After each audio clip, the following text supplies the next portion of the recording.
And you know, he's the one politician, and it's actually like heartfelt as we come to an end of this. It's kind of hard to believe. I've done about 5,000 of these, right? And I love every single one of them. But, you know, this 10-year fight that we've had to save a country that we love. And there's no one that could have endured what he's endured. There's no one. That's right. No one.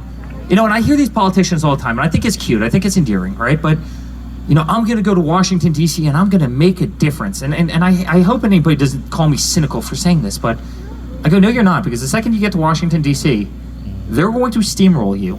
You know, the one thing that Donald Trump had is he had a lot of zeros behind his name. He had the loudest voice in the world, and he's stubborn as hell. Right? You know, the third point probably the most of all. You know, so when they told him to go to D.C. and they thought he was going to conform, guess what? He did not conform to Washington, D.C. He did anything else.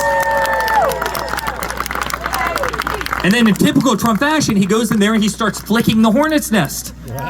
And they get really pissed off, and he flicks it a little bit more, and they get even more angry, and so they start stinging him, and he doesn't care. He keeps on flicking the hornet's nest. You know, and that's Washington, D.C. And he didn't care if it cost him hundreds of millions of dollars. He didn't care if it cost him a couple billion off the back of his net worth. He didn't give a damn. Yeah. He wanted to save one thing, which is this right there, the United States of America. Because you have the most incompetent people. I mean, you had Barack Obama, who literally gave $150 billion to a country that chanted death to America every single day. I mean, literally, he would... Every single day, he flew a cargo plane full of cash over to Tehran. $150 billion. Why didn't he give any money to Fulton County schools? Why didn't he give any money to Pennsylvania schools, right?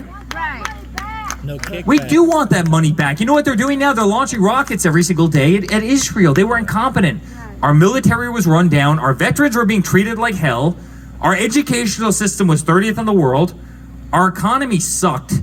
We weren't doing anything for the United States of America. He was going around the world, this is Obama, going around the world talking about, you know, I mean, he would literally go around the world apologizing for American greatness. You remember when he showed up in China and they wouldn't even like roll the set of stairs up to Air Force One? He came out to like the baby stairs on the bottom of the plane. Like, that's how little respect these countries had for the United States. And I'll never forget, I'd be watching him in 2016. He'd be flipping the papers of a newspaper.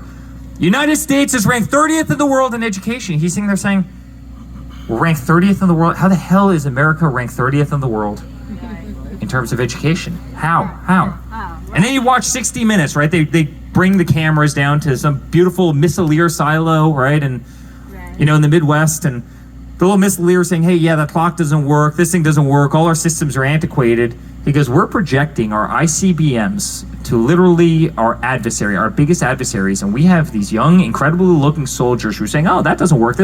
What the hell are we doing? We're losing 22 vets every single day to suicide, and we have no one doing anything about it. We have a totally porous border. We're not doing a damn thing about it.